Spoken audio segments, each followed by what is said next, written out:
Thank you very much, Rachel, for your very kind introduction.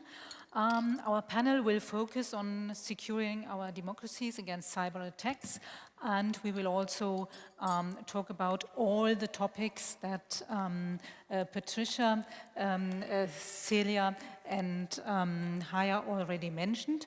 And let me first introduce the fourth speaker on this panel.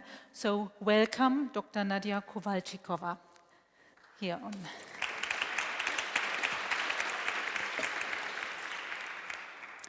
Nadia is a program manager at the Alliance for Securing Democracy of the German Marshall Fund, which is based in Brussels. She obtained her PhD in international relations with a focus on security threats. She analyzes information operations and she focuses on counter-disinformation and threats to democracy. The Alliance for Securing Democracy has recently launched the Hamilton 68 project.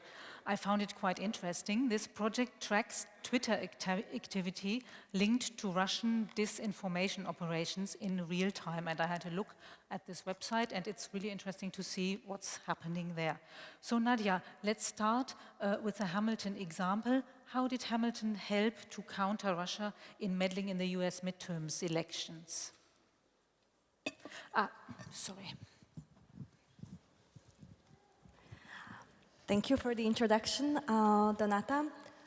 So Hamilton is a dashboard. It doesn't necessarily counter the disinformation, but it does contribute to illustration of the themes that are promoted by Moscow to Americans. So it's a tool tracking Twitter accounts across the United States.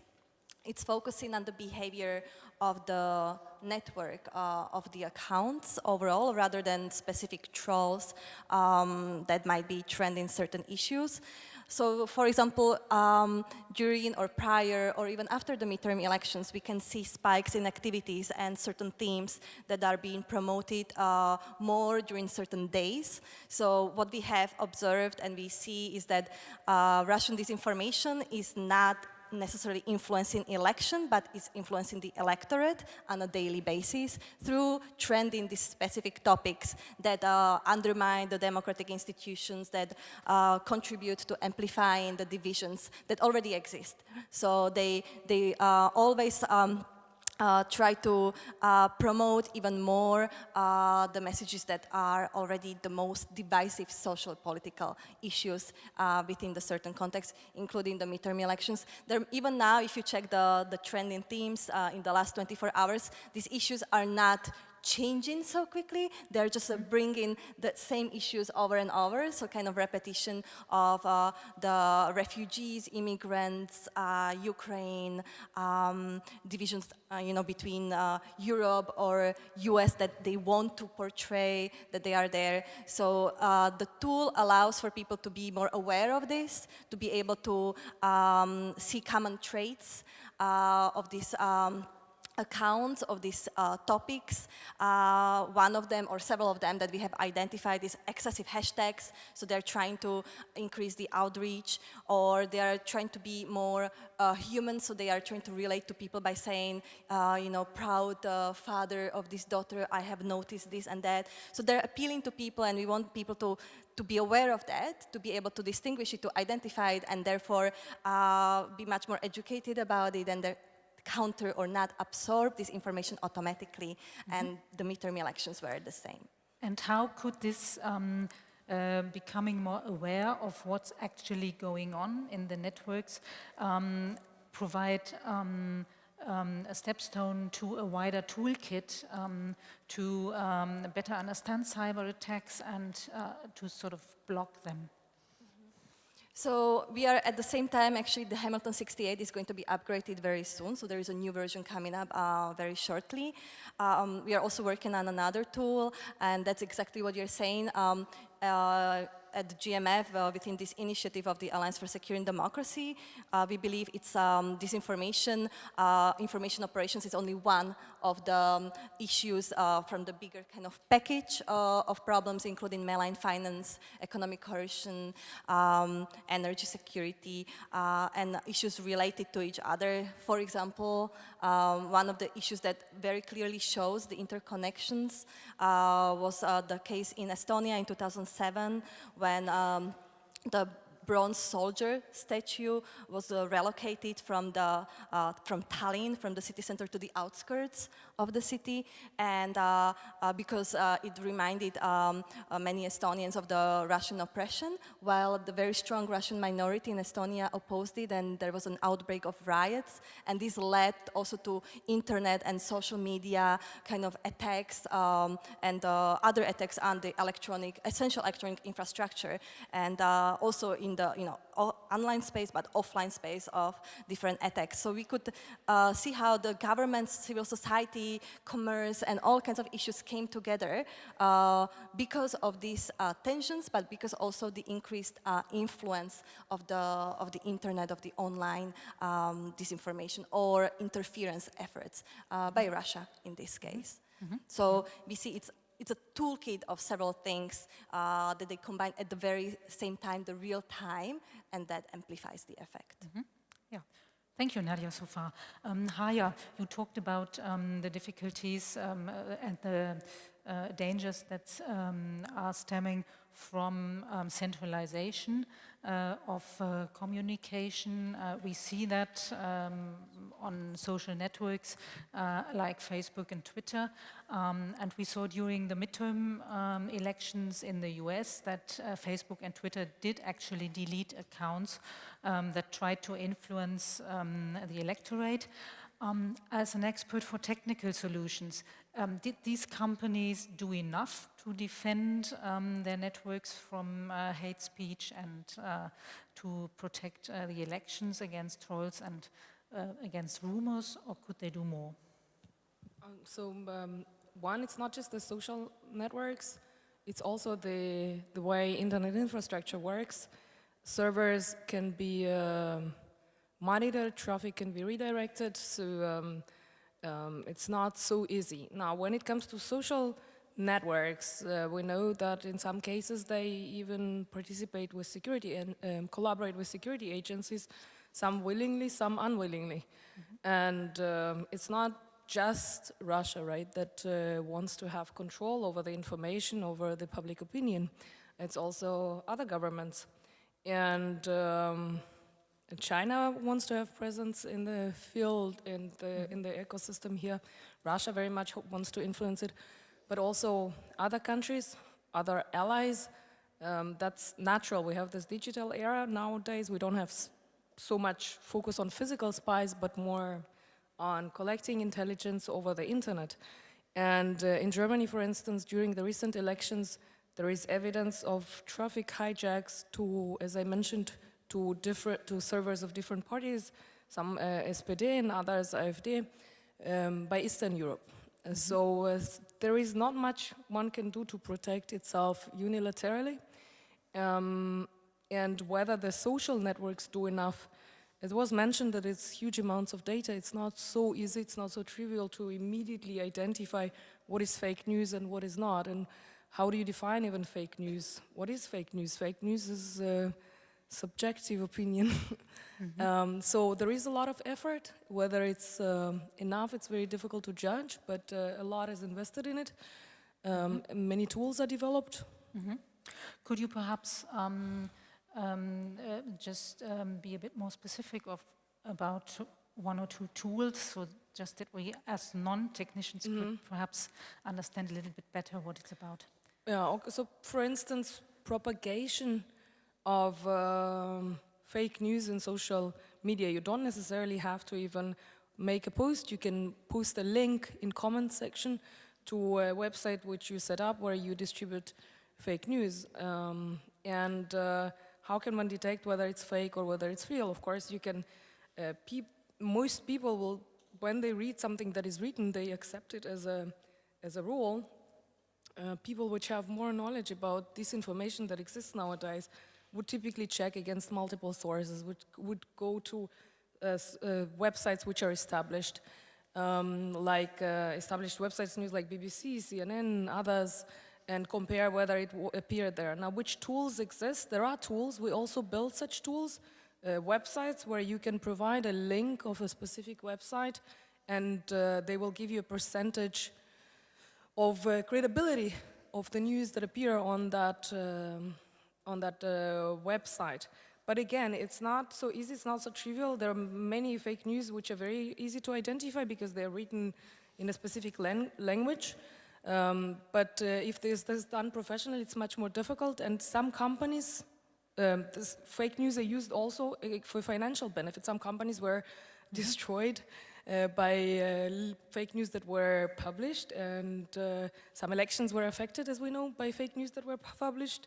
So this is not so trivial, and there are even differences between languages. How you identify fake news in English versus German. German is much more conservative than English.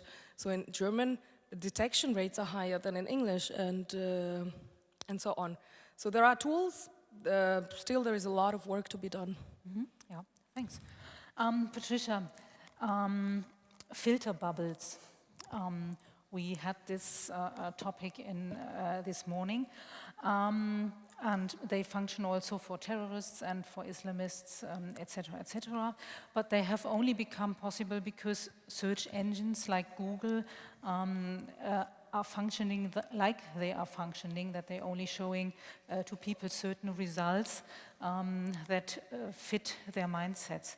So why are you not going to block some sites of terrorists or the ISIS, or hide them in a way that that Islamists can't find them, instead of just linking them to different information? Yeah, thank you. So just to clarify, I'm on the Jigsaw team, so I'm going to talk on behalf of what Jigsaw does. I'm not going to talk on behalf of other Google teams, because I'm not their spokesperson, but I can briefly mention a few things there.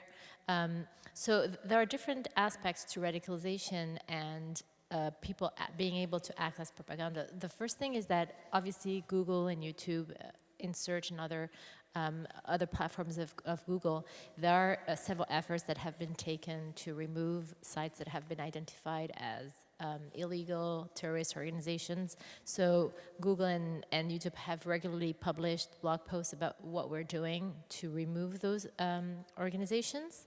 The thing that is important to note is that, you know, in addition to the removal, you have to bear in mind that actually people who are looking for this type of propaganda, they will go to the dark web, as my co-panelist was mentioning earlier. You can actually go to the dark web and find other sources of information. What we try to do at Jigsaw, which I was mentioning earlier, which is the redirect method, is we're trying to, for people who are looking for this information on Google search or on YouTube, for example, they're looking for answers. If you don't give them answers and you don't give them content, they're going to go look for it elsewhere. It's going to be even harder to understand what's going on if it's happening in the deep dark web. So this is why we developed the redirect method, because our assumption is that people are looking for answers. They, for example, are feeling disenfranchised in the community where they live. They're looking for a Muslim Disneyland, as one of the young men that we interviewed in Kurdistan was saying. He thought he was going to Muslim Disneyland by joining ISIS. And we really think that, you know, these young people are just not able to make an informed choice because they don't have enough access to information. So what we wanted to do with the redirect method is to say, okay, you're looking for ISIS content, for example. Actually, if you're looking for it because you think it's a religious paradise, let us show you information that actually debunks that narrative, that counters this propaganda. And you can show them, for example, videos, whether they're religious sermons or something else, that shows them that actually that's not true, that it's not Muslim Disneyland, and there are counter narratives that can be really powerful, that experts of CVE, of de-radicalization have created, that can help these people change their mind and not be manipulated by this type of propaganda. So we think it's really important to be able to show them this counter information. So this is what we've been trying to do. Yeah.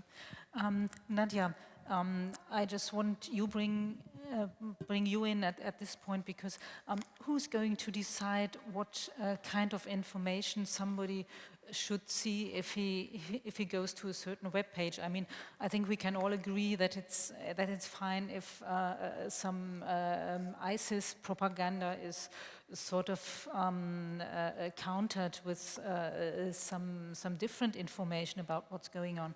But well, I feel a little bit uneasy, sort of just Jigsaw or Google, just a company deciding what kind of information should show up. Yeah, this is a very controversial topic at many discussions.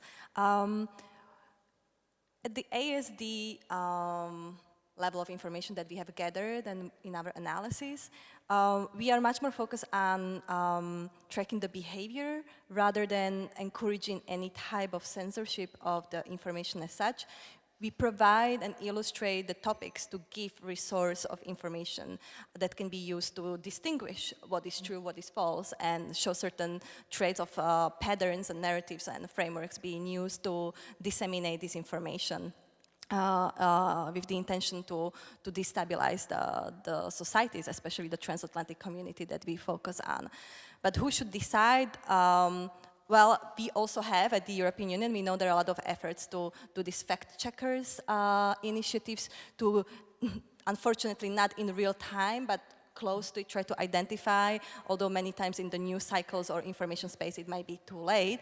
But there are initiatives from the government level to help and encourage the true information to be there. There are also the initiatives from the governmental level to encourage the social media platforms to perhaps, in a way, influence the virality of the false news, so allow maybe for less of it, less quickly, so maybe also with a lower extent. But we believe that the coordination between different actors is crucial, and sharing of the best practices from either national governments or the international entities, private sector, and civil society as well, and academia, to discuss, share, report information, the incidents, the attacks, learn from each other, and build the resilience towards it in a coordinated manner. Mm-hmm. Yeah. So are you working together with NGOs? Just a short... Yeah, absolutely. The counter narratives, counter videos that I was mentioning earlier, all of these are developed by CVE experts. So we've partnered very closely with many researchers and many experts in this field, because we're not CVE experts. What we were providing is basically the Google ad targeting methods, so that their counter videos and their counter narratives can more easily reach that audience. Mm-hmm. Okay, thank you. Celia, to turn to Hensoldt. Hensoldt is a kind of company that could become a ruler of cyberspace in a way, because your experts can find the needles in the data haystacks, and they can also block electromagnetic waves and jam servers. So, I mean, this makes what you are doing really critical. So, who might be allowed to be your customer, and what kind of technology are you giving to them as tools? It is, and we have the topic here, everything that can be used for good can be used for bad. Therefore, Hensoldt really sticks to the export policies of the German government. So we are a German company, we stick to those, and we stick as well to any sanctions or any other restrictions that might come from the US or any of the nations that we consider to be partners. So it is difficult with technology. Of course, no technology that can be used for bad purposes should be landing in improper hands. But this is also very difficult to control, because, and don't put Hensoldt, even if I actually feel proud that our company would put like that, as we would be able to do that, there are these technologies that are just in the hands of anybody today. Anybody. You see anybody can build a llama. Of course, in a company like Hellsol, we build llamas that are more powerful, but anybody can go today in the internet and find a YouTube video of how to build a llama, and with that, jam the communications of their neighbors, or stop TV or radio stations from functioning. And all this technology is in the hands of terrorists or of anybody that can maluse them. That is why I believe that companies like Hensoldt and Google and any other actually have to work in this technology, even knowing that it could be used for bad reasons, but we actually want to provide it to the good guys so that they can fight the bad ones. So, and how can, I mean, we have lots of discussions about artificial intelligence going on, especially in Germany, because we have the cabinet talking about how Germany could become one of the wisest artificial intelligence countries in the future. How do you see artificial intelligence in getting better in protecting cybersecurity? I think it was mentioned, I think, by the colleagues as well, all this enormous amount of data. When you start first with analyzing the data. I would say that it's not yet artificial intelligence, but the amounts of data are out there to really get the intelligence out of it. Algorithms that analyze it is not enough. Also, to be able to then act on that data, the algorithms need to get more and more intelligent and start to learn from what they have already seen and propose already to the user some solutions. If we talk about how artificial intelligence could be deciding itself, I think this is a very tricky discussion. I personally, but this is a personal opinion, I do see that this will be used by those trying to harm us, and if they use it and we don't, they will be quicker. And I do believe that we need to do something in that area, and I yet don't know which policies do we need in order to control it and to make sure that we do not hurt our liberty with it, which is, I mentioned it myself, a very, very difficult topic. But deep down, I believe if we do not go that way, the bad ones will be in a better position than us. And this digital war, we will only be able to fight it if we use the same tools that are used against us. Haya, as you are in research about all these technologies, how can artificial intelligence help our institutions to secure the cyberspace better than it functions nowadays? Yeah, so when people say artificial intelligence, typically I think what majority think of is robots, but nowadays artificial intelligence, I think a lot of it is machine learning and trying to, as colleagues mentioned, get sense out of huge amounts of data. This is rapidly developing field, and there is a lot of novelty, and there is many results. So we are better at it, and the challenges are to combine different tools from different fields together with those machine learning techniques, which would be trained to go through huge, vast amounts of data and try to make sense out of it and identify what is correct, what is a real threat, or what is a legitimate information. And that's the main problem with these techniques nowadays, is the false positives and the false negatives, that it's very difficult to cut those margins and to reduce them. And of course, you cannot use technology like machine learning if you have, think about an email server, which processes the emails which arrive to identify phishing emails or spam emails versus real emails. And if you have high numbers of false positives or false negatives, even if the technology is really, really good, it also identifies attacks, but it will also block legitimate emails, and it will also let through attacking emails. So the real challenge is how you reduce those margins and how you make the information more precise. What is needed for this is more access to real-world data, and that's what is missing to many companies and to many research organizations, to be able to train your tools to reflect and reflect the real data in the internet and provide correct information. The tools are trained on very small sets, which often do not contain sufficient information. So for instance, how can we identify which traffic contains attacks? Because it would be great to really train those artificial intelligence algorithms on real traffic with attacks, where we could with 100% pinpoint the attacks, but this is not trivial because we have to find the attacks in the first place. Now there are many attacks which are detected, but the real sophisticated attacks are not detected. They are stealthy. Sometimes we find out about the attacks years after they happened, like with accounts breach at Yahoo 3 years after they were leaked. These are the real challenges in the world, in the real world.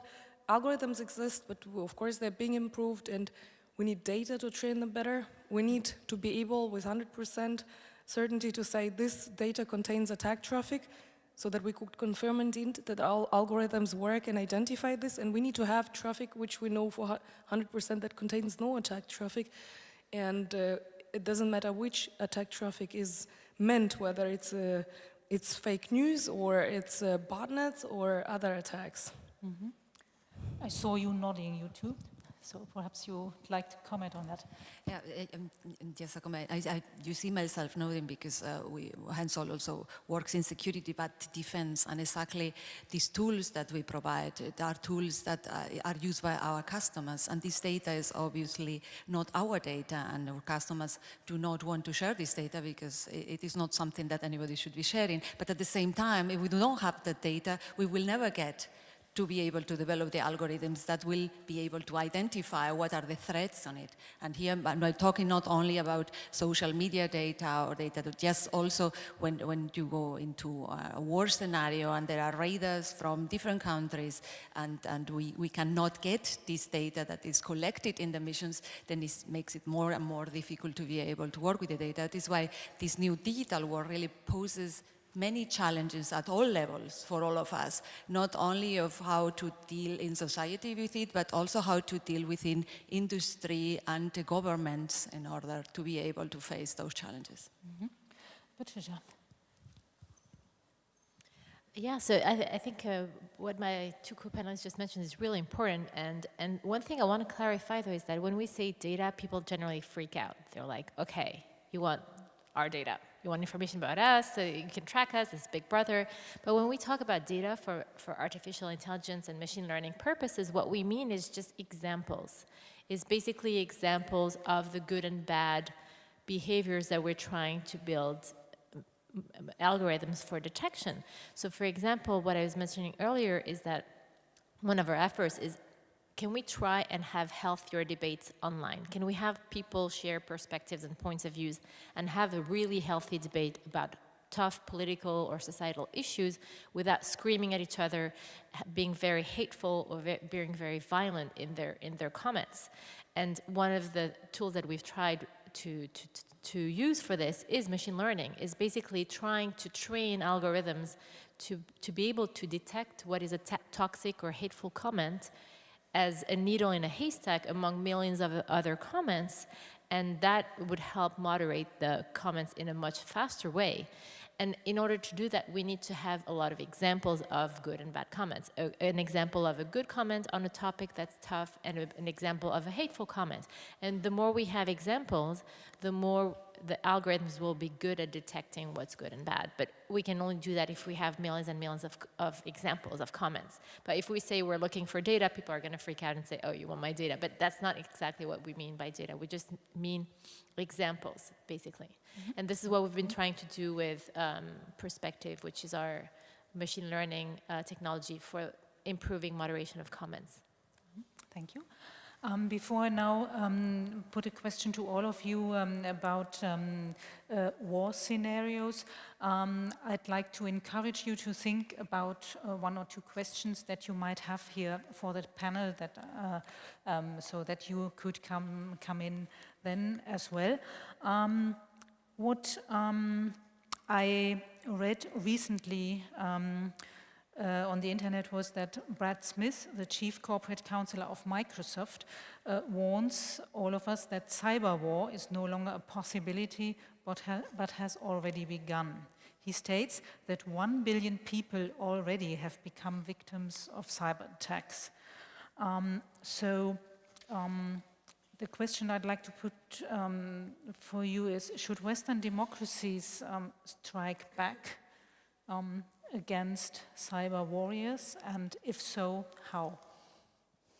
I think actually Western democracies are already training cyber warriors. We have a good example in the area of defense here in Germany with the Cyber Commando, which is really created, I think it was... Yes, but they are not allowed to hack back so far. Then we get into policy, and it is normal. Yeah, the one thing is you can do it, but you are not allowed to do it. And I believe, as mentioned, that if we don't allow ourselves to fight with the same tools that we are being attacked with, then we will really lose this war. Aya? Also, Germany plays much more by the rules than other counterparts like NSA or GCHQ and others, but I think there is an effort in Germany to create not offensive technology, but to understand offensive technology with the recently established organization cities, and there is a lot of also effort in the Bundeswehr and other organizations to understand how offensive works and to develop cyber defense capabilities.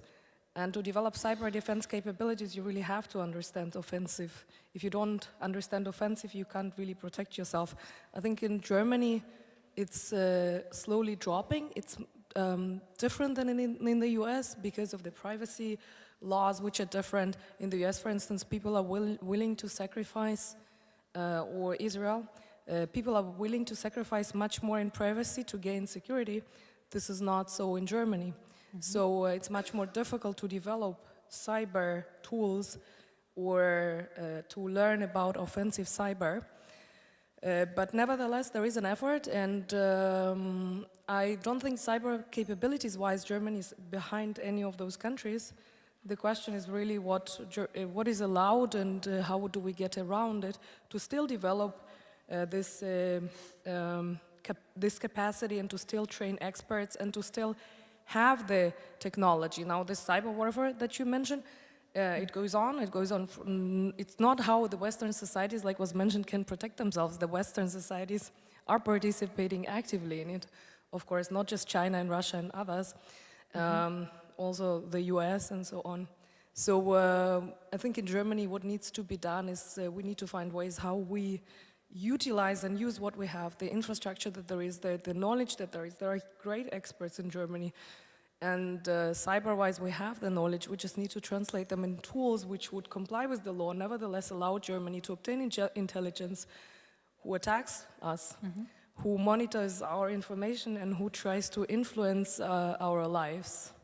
That's the challenge. Yeah. Perhaps we will need some new laws about that, perhaps to be more efficient in defending us against cyber war. Are there questions from you in the audience? Please show me your hands.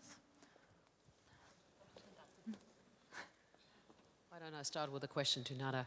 Nada, we have seen already in the presidential campaign of 2 years ago some influences of the elections. Have you seen this growing for the midterms elections? Has there been an enormous awareness? And what are your takes from the campaign you did, and which influence has it had so far? I think it's a question for Nadia, and it's a question for Patricia.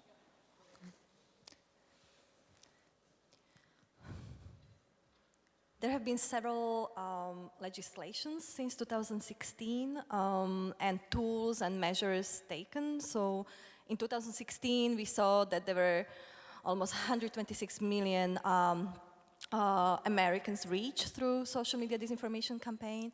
For the midterms elections, this has been tried to be prevented through the cooperation with the private platforms, social media platforms, awareness of the people. We see the raise of awareness by people about this topic.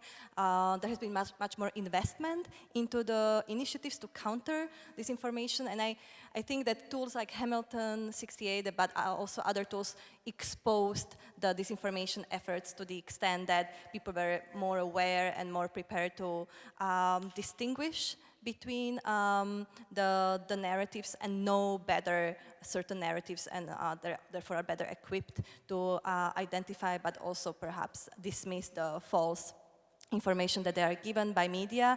Also, the media literacy is something that we see is an effort that is growing to educate people, but also put certain pressure on media to take responsibility, ethic responsibility to verify the veracity of information they're sharing, knowing also that there is a cost to that. So, as I mentioned, what we noticed with the disinformation promoted over the Hamilton 68 tool, it's much more about the influence of the electorate than at the elections. So elections are only, the activities are only spiking more, but actually the disinformation efforts to influence the electorate are usually starting, years before. And in the case of the US in 2016, we know that at least since 2014, there have been already efforts built up of the accounts, Twitter accounts, and social media platforms. So the difference of our work and work of many other partners and NGOs and governments is that we are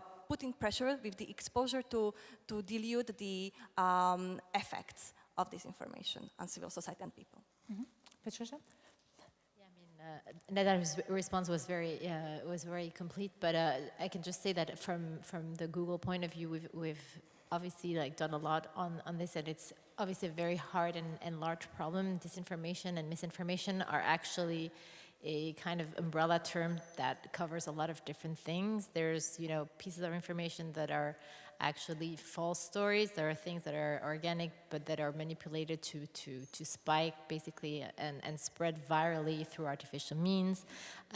At Google, there have been a lot of investments in fact-checking, obviously for Google News, but also for Google Search, a lot of cooperation in the fact-checking ecosystem so that the fact-checking organizations around the world are able to all use the same schema so that they can upload their fact-check stories in a way that makes them more visible, so that when you're reading a story, whether on Google Search or on News, you can see whether it's been fact-checked or not, whatever the organization is that did the fact-checking.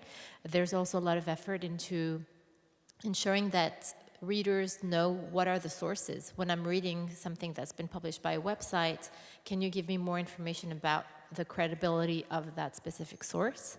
And then there are a lot of efforts also around trying to detect what is a false image or a fake video, for example. So there are a lot of different efforts. Obviously, media literacy is also another important piece to the puzzle, because even if you have credible and real sources of information out there, if people are still credulous because they're lacking the ability to recognize a credible story from another one, that is really an investment that the whole society, whether it's civil society, governments, at every level, you need to invest more in educating people and increasing media literacy so that people are in and of themselves able to make that critical judgment when they see something on the internet. Okay, thanks, Patricia. Chantal? Yeah, Chantal Jung-Artat from WIIS Global. I have a question. We talk a lot about them, they, it. And my question is, do we actually have a good handle on who does these attacks, apart from states, Russia, China, or maybe some violent extremist groups? And then on the flip side of that, we also seem to be talking as if these attacks impact people sort of across the board, but that's of course not true either. So do we have a good handle on the types of impacts these attacks have on different types and different categories of people? Thank you. Thank you very much, Chantal. Aya? Also, in many cases we cannot attribute attacks to their sources. That's the advantage of cyber warfare, so to say. But in many cases we do know, and we can trace the attacks. I can give you an example. For instance, Barack Obama had an agreement with China in 2015 about non-cyber warfare, namely that the US and China would stop attacking each other in a cyber warfare. So what China did, they created a lot of, it's called POP, points of presence, in the United States and also in Europe, where they set up servers which were the backbone of the internet, which were mirroring traffic to China. So they were not really actively attacking anything. Just the servers which were receiving traffic were also sending them to China. So that's easy to attribute, and this was detected, it was leaked, it was recently noticed, and there is an increasing awareness to this. So there are different ways to do this cyber warfare. Of course, some are cyber criminals. They typically, their goal is quick financial benefit, to steal credit cards, to sell them on black market and so on. But if we talk about attacks from governments, those sometimes are easier to attribute. For instance, there were an attack in 2016 against UK-based weapon company that the Italian government, together with a security agency, was launching to monitor its communication with of the weapon company with its customers. So in some cases we can attribute, in some cases we cannot attribute. A lot of times proxies are used in the internet, and then or intermediaries, and then it's really difficult to know. But because we know what kind of information is stolen or where the traffic is redirected, you can sometimes guess, not always. The second part of the question? Was about the impact on people. Oh, the impact. Yeah, so the impact is devastating, of course, whether your financial data is stolen or whether the critical infrastructure is attacked. You know, the attack in Germany against steel mill resulted in a lot of financial damages. There is a lot of attacks against Airbus. Can you imagine a plane which is hacked and can be controlled remotely during the flight? So or imagine a power plant which Russia can control and shut down during critical time. This can cause chaos and havoc, and can, of course, harm democracy. All our systems are nowadays are connected, so everything can be attacked. If you ask yourself, can everything be attacked? Really, everything can be attacked. Think about a Stuxnet attack in Iran in more than a decade ago. Now, the attack there used a number of air hops, and it still worked. So the attackers managed to do it. So everything can be attacked. Even if you put your computer in a bunker and you disconnect it from the internet, it can be attacked. The question how worthy it is for the attackers to go after your computer, and what is the attacker that will do it? There are capabilities, and if they invest enough, that they would do it. Thanks. Perhaps. Yes, to complement shortly, Haya, because I believe, Chantal, you said these attacks are not targeted to everybody, but they are. You see, you can be attacked just because you are putting your credit card number in a phishing website, or you can be attacked because you are trying actually to inform yourself, or your child is trying to inform themselves, and suddenly they become part of ISIS.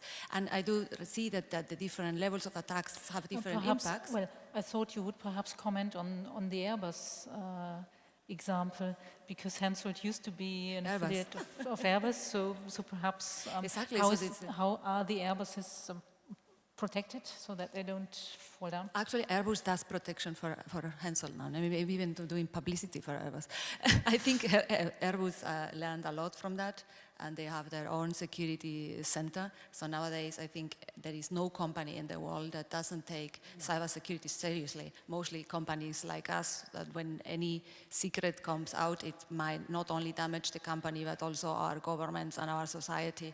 So I think that is enormous effort made by Airbus to avoid that something like that happens in future. And I think that probably I speak for all companies that are at that level today, that everybody is doing a great effort for that. Thank you.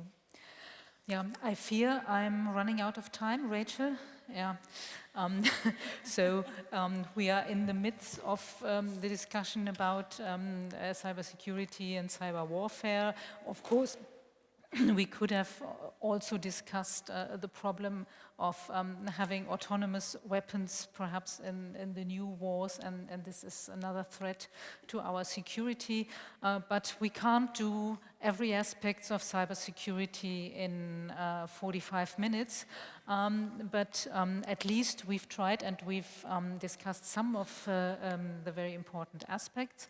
And perhaps there is also some food to discuss during the lunch break, and so Rachel will come up to give further instructions about how the day will go on in this very interesting conference. Thank you so much. Yes.